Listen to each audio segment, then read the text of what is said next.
मेरे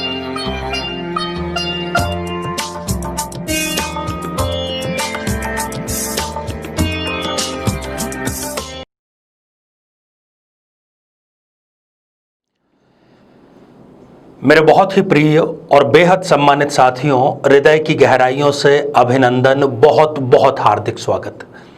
साथियों, चर्चा राजयोग पर चल रही है। आज बात करेंगे वृषभ राशि के जातकों के बारे में। कब कब ऐसी परिस्थितियां वृषभ राशि के जातक की जन्म पत्रिका में निर्मित होती है कि उसको राजयोग के सभी लाभ प्राप्त होते हैं।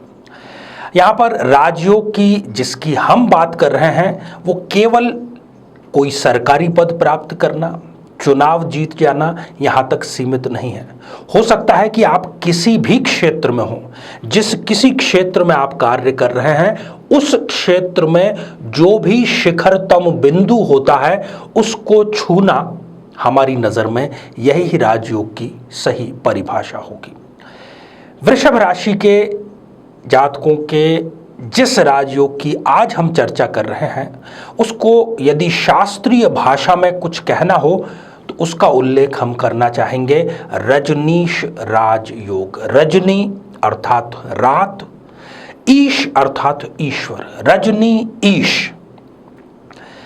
इसको दूसरे शब्दों में हम चंद्रमा भी कह सकते हैं, पर कोई साधारण चंद्रमा नहीं, पूर्णिमा का चंद्रमा, शक्तिशाली चंद्रमा। चंद्रमा हमें 15 दिन छोटा बड़ा दिखाई देता है, पर महीने में एक दिन वो हमें पूर्ण रूप से दिखाई देता है, उसको हम कहते हैं पूर्णिमा। वही पूर्ण चंद्रमा शक्तिशाली चंद्रमा की कैटेगरी में आता है। साथियों, कब इसका निर्माण होता है, क्या क्या परिस्थितियां और भी देखनी चाहिए, इस पर हम चर्चा करें इससे पहले एक बेहद जरूरी सूचना कि हम हमारे प्रत्येक एपिसोड के अंत में किसी न किसी जातक के प्रश्न का उत्तर देते हैं और ये प्रश्न हमें प्राप्त होते हैं आप लोगों के ही द्वारा YouTube कमेंट के माध्यम से। अपना कमेंट लिखने से पहले आप #आचार्य चंद्रकांत इस शब्द का प्रयोग जरूर करें और साथ ही बेहद आसान सा प्रश्न जो इसी एपिसोड से संबंधित है उसका सही उत्तर साथ में लिख करके जरूर भेजें। आइए साथियों, बिना किसी देरी किए जन्म पत्रिका के माध्यम से इसको जानने का प्रयास करें।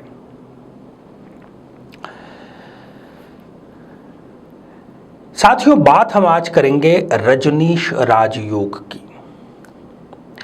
वृषभ राशि की हमने चर्चा की।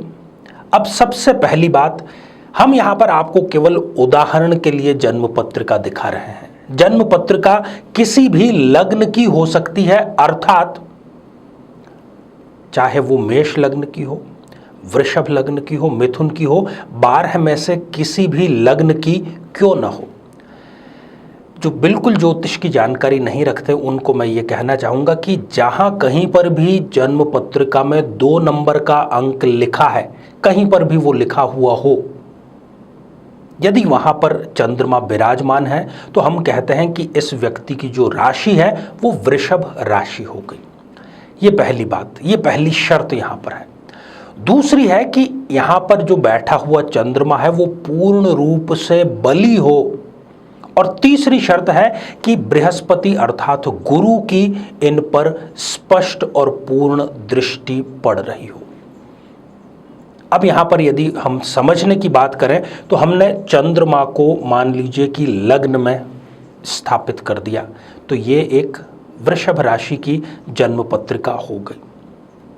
अब यदि इस जन्म पत्रिका के 5वें भाव में गुरुदेव विराजमान हैं तो वो अपनी पूर्ण 9वीं दृष्टि से चंद्रमा को देख रहे हैं, या 7वें भाव में गुरुदेव विराजमान हैं तब भी वो अपनी 7वें पूर्ण दृष्टि से लग्न में बैठे चंद्रमा को देख रहे हैं, और यदि वो 9वें भाव में विराजमान है तब भी वो अपनी पूर्ण दृष्टि से 5वीं दृष्टि से चंद्रमा को देख रहे हैं। चंद्रमा का वृषभ राशि में होना और उस पर चंद्रमा के ऊपर गुरुदेव की दृष्टि होना, ये दोनों शर्तें मुख्य रूप से पूरी होनी चाहिए। ऐसा व्यक्ति जो है वो अंधेरे में जिस प्रकार पूर्णिमा में पूर्ण चांद चमकता है, इस प्रकार ये व्यक्ति न केवल अपने परिवार बल्कि अपने शहर का भी नाम रोशन करता है। चंद्रमा की यदि हम बात करें तो चंद्रमा का प्रभाव प्रत्येक व्यक्ति पर होता ही होता है। आप यदि बहुत गहराई से नोट करेंगे तो हर व्यक्ति के प्रति माह 2 से 3 दिन बहुत ज़्यादा मानसिक तनाव से गुजरते हैं, चाहे कोई भी व्यक्ति हो वो। अगर आप नोट करेंगे तो आप इस बात से बखूबी वाकिफ हो जाएंगे। अब वो 2 और 3 दिन जो कि खराब निकलते हैं, उसी समय व्यक्ति ऐसे निर्णय लेता है ताकि वो बर्बादी की राह पर चल पड़े। तभी उसको गुस्सा आता है, दुर्घटना होती है, अपनों से लड़ाई झगड़ा, सब कुछ वो उस व्यक्ति करता है। अब आप मानिए कि जो चंद्रमा की गड़बड़ी वाले ये दिन हैं, यदि उस पर आपका कंट्रोल हो जाए, अर्थात आपके गुस्से, आपके क्रोध, आपके अवसाद पर आपका स्वयं का कंट्रोल हो जाए, ये राजयोग से किसी भी मामले में कम बिल्कुल भी नहीं है साथियों। इस योग में 3 ग्रहों की सबसे बड़ी महत्वपूर्ण भूमिका है। चंद्रमा की है, वृषभ राशि में चंद्रमा उच्च के हो जाते हैं। चंद्रमा शांति के प्रतीक हैं, चित्त की शांति के प्रतीक हैं। दूसरा, वृषभ राशि जो है वो शुक्र की है, शुक्र स्वयं में ऐश्वर्य और वैभव का कारक है। और तीसरा, बृहस्पति अर्थात गुरुदेव, जो स्वयं देवताओं के गुरु हैं, व्यक्ति को प्रतिष्ठा के चरम पर अवश्य लेकर के जाते हैं। ऐसा जो व्यक्ति है वो गजब का खूबसूरत होता है, और आधा राजयोग तो उसकी खूबसूरती, उसके व्यक्तित्व, उसके ऑरा से ही निर्मित हो जाता है। चुनावी राजनीति में भी व्यक्ति हमेशा जीत का जो स्वाद है वो चखते हैं। साधारण परिवार में पैदा होकर के भी ये सत्ता के शीर्ष पर पहुंचते हैं। और तो और जीवन के 27वें वर्ष में ही, बहुत ज़्यादा आयु नहीं होती, 27वें वर्ष में ही इनको वो सब मिल जाता है जो कि इनके आसपास वालों के लिए केवल एक सपना रह जाता है जीवन भर के लिए। तो साथियों, आज हमने एक राजयोग की चर्चा की, रजनीश राजयोग। खास तौर पर ये वृषभ राशि के जातकों के लिए था।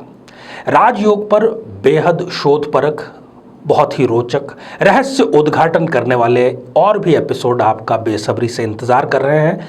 हमारे इस कार्यक्रम को आप इसी प्रकार से अपना स्नेह देते रहें।